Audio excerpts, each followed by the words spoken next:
প্রিয় ক্যাম্পাস, শিক্ষা জীবন থেকে বিদায় নিয়েছি কিন্তু তোমার থেকে এখনো বিদায় নিতে পারিনি। তোমার ছায়ায় কাটানো প্রতিটি মুহূর্ত আমার স্বপ্নের মতো ছিল। আসসালামু আলাইকুম সবাইকে। সবাই কেমন আছেন? আশা করছি আপনারা সবাই খুব ভালো আছেন। আল্লাহর রহমতে আলহামদুলিল্লাহ আমিও খুব ভালো আছি। আজকে আপনাদের সাথে শেয়ার করছি নতুন ধরনের একটি ভিডিও। আশা করছি আপনারা সবাই পাশে থাকবেন এবং ভিডিওটি সম্পূর্ণ দেখবেন। আজকে এমন এক জায়গায় যাচ্ছি যেখানে গেলে মন এমনিতেই ভালো হয়ে যায়। তো যখনই আমাকে অফার করা হয় যে এখানে যাবা কিনা, আমি সাথে সাথেই রেডি হয়ে যাই। কারণ আমি এই সুযোগটা কখনোই হাতছাড়া করতে চাই না। আমাদের জীবনের সুন্দর মুহূর্তগুলো আমরা এখানে কাটিয়েছি। কত স্মৃতি, কত কিছু আমাদের রয়েছে এখানে। তো এই ক্যাম্পাসের কথা যখন মনে হয়ে যায়, খুব আবেগপ্রবণ হয়ে যাই। সেই দিনগুলোর কথা মনে হয়ে যায়। তা আমাদের মন যখন খারাপ থাকে আমরা সেই ক্যাম্পাস জীবনের গল্পগুলো পড়ি। তো মনটা এমনিতেই ভালো হয়ে যায়। এই যে আমার প্রাণের ক্যাম্পাস শেরেবাংলা কৃষি বিশ্ববিদ্যালয়। অনেকদিন পরেই আজকে আসলাম।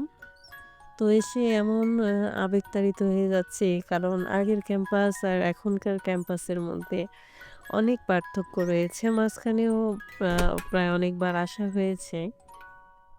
তো আগে আমরা যেমনভাবে ক্যাম্পাস দেখেছি এখন অনেকটাই চেঞ্জ হয়ে গিয়েছে। গাছপালাগুলো কাটা হয়ে গিয়েছে। কেমন একটু আর্টিফিশিয়াল ভাব চলে এসেছে।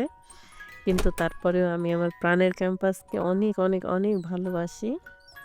এই যে আমরা দুজন মিলে যাচ্ছিলাম আমাদের গন্তব্যের দিকে। এই যে সামনে দেখতে পাচ্ছেন, এটি শুধু একটি বিল্ডিং নয়, এটি আমার আবেগের জায়গা। আমি আমার জীবনের গুরুত্বপূর্ণ ৮ টি বছর আমি এখানে কাটিয়েছি। আমার সেকেন্ড হোম ছিল এটা। এই হলের প্রতিটি জায়গায় আমার স্মৃতি রয়েছে। প্রতিটি কোণায়, কোণায় আমার স্মৃতি রয়েছে। আ হলের সাথে যেসব মামারা খালারা ছিল তাদের সাথে আমার স্মৃতি রয়েছে। তাই একটু দেখে একটু খারাপ লাগছিল। তো যখন এই হলে আমরা যেদিন উঠলাম সেই সময়গুলোর কথাও মনে হয়ে যাচ্ছিল। টানা ২ বছর যখন লাইব্রেরির নিচতলায় গণরুমে ছিলাম, ১২০ জন মেয়ে একসাথে ছিলাম। থাকার পরে যখন ২ বছর পরে এই হলে ওঠার সুযোগ হলো, সেও আরেক ঘটনা। কত বাধা বিপত্তি পেরিয়ে আমরা এই হলে উঠলাম। সিনিয়র আপুরা আগের রাতে রাত ১২ টায় হলের গেটের তালা ভেঙে হলে উঠলো। কারণ আমাদের হলে ওঠা নিয়ে একটু ঝামেলা হচ্ছিল। তারপরে আপুরা রাত ১২ টায় ওঠার পরে আমরা পরের দিন সকালে উঠলাম। আমরা ফ্রেন্ডরা সবাই মিলে একসাথে হলে উঠছিলাম। একসাথে জিনিসপত্র টেনে নিয়ে যাচ্ছিলাম। এই রাস্তায়, এই হলে আ সব জায়গায় আমাদের আসলে স্মৃতিগুলো রয়েছে। যখন আ আসার পরে ফ্রেন্ড সার্কেলের কাউকেই দেখি না, তখন আসলেই খুব কষ্ট লাগে, খুব খারাপ লাগে।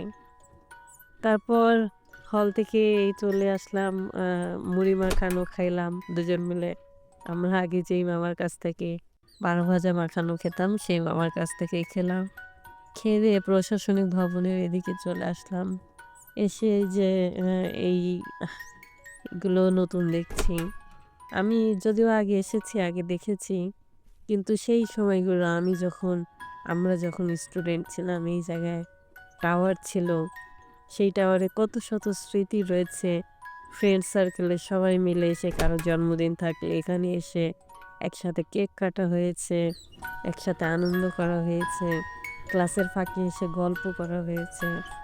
তো ফ্রেন্ডের সাথে অনেকের সাথেই কথা হয় আবার অনেকের সাথেই যোগাযোগ নেই, কথা হয় না। তবে অ্যা আমি সবাইকে অনেক মিস করি, অনেক মিস করি।